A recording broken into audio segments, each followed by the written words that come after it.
Have you ever had a day where absolutely everything seemed to go wrong, only to realize months later that it was actually the best thing that could have happened to you? We are all so quick to judge the events in our lives. We label things as a total disaster or a huge success almost instantly. But what if the worst moment of your life is actually just the beginning of your greatest blessing? Today, I want to share a story with you that completely changed the way I look at my own life. It is about how the universe works in ways we cannot even begin to imagine. There was an old fisherman named Elias who lived in a very small coastal village. He lived a very simple life with his only son. They did not have much money, but they were happy. Their most prized possession was a heavy, well-built wooden boat that had been in their family for generations. This boat was their only way to make a living. One evening, the sky turned a dark, bruising purple, and a massive storm hit the coastline. The winds howled all night long.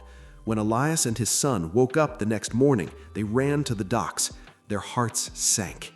The ropes had snapped, and their beautiful family boat had been completely smashed against the sharp rocks.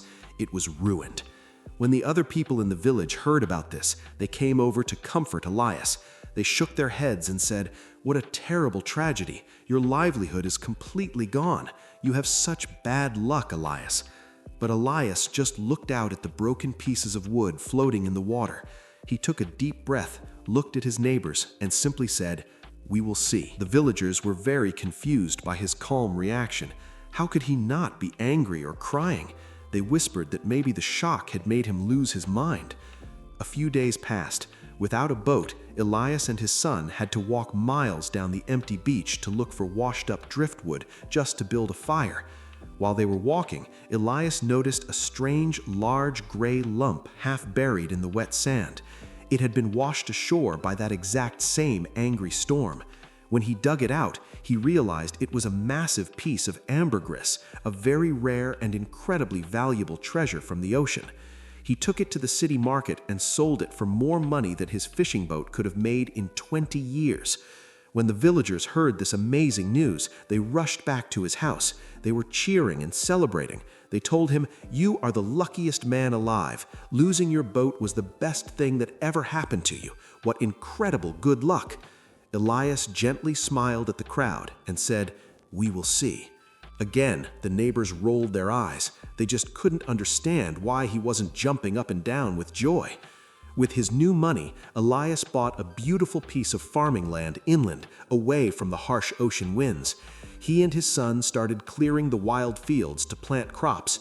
But one afternoon, while his son was moving a heavy pile of rocks, a hidden venomous snake bit his leg. The poison made the young man terribly ill. His legs swelled up and he was completely bedridden, burning with a high fever. He could not walk, let alone help work the new farm. The villagers came to visit the sick boy. They looked at Elias with pity. They said, "Oh no, this new money brought a curse upon your house. Now your only son might lose his leg, and you cannot farm this land alone. What a horrible piece of bad luck." Elias sat by his son's bed, put a cool cloth on the boy's forehead, and quietly said, "We will see." 2 weeks later, the peaceful village was turned upside down. The king of the country had declared a sudden war against the neighboring land. Armed soldiers marched into the village with a strict order. They forced every single healthy young man from the village to join the army and march to the front lines. It was a brutal war, and everyone knew that most of those young men would never return home. Mothers and fathers cried in the streets as their sons were taken away. But when the soldiers came to Elias's house, they saw his son lying in bed, pale and unable to walk because of the snake bite. The commander shook his head and told his men to leave the boy behind. He was of no use to the army. Because of the snake bite, his son's life was saved. After a month, the poison fully left his system, and he was able to walk again, completely healed and safe at home with his father. This really reminds me of the story of the Chinese farmer that so many people talk about. People always ask, is it good luck or bad luck? Who knows, right? We spend so much of our energy getting upset over closed doors, missed opportunities, and things breaking down. but we only see one tiny piece of a very large puzzle. When you hear a Zen story like this, it is not just an inspirational short story to pass the time.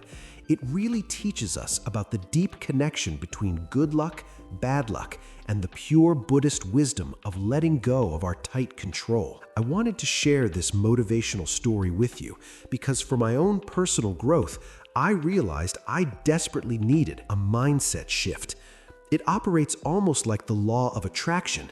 When you stop fighting your current reality, you find yourself overcoming adversity with so much more peace in your heart. These are the kinds of life lessons that truly stay with us forever. If this story brought a little bit of peace to your mind today, I would be so grateful if you could take a quick second to leave a like on this video. And please subscribe to the channel so we can continue to share more beautiful journeys and calm moments together.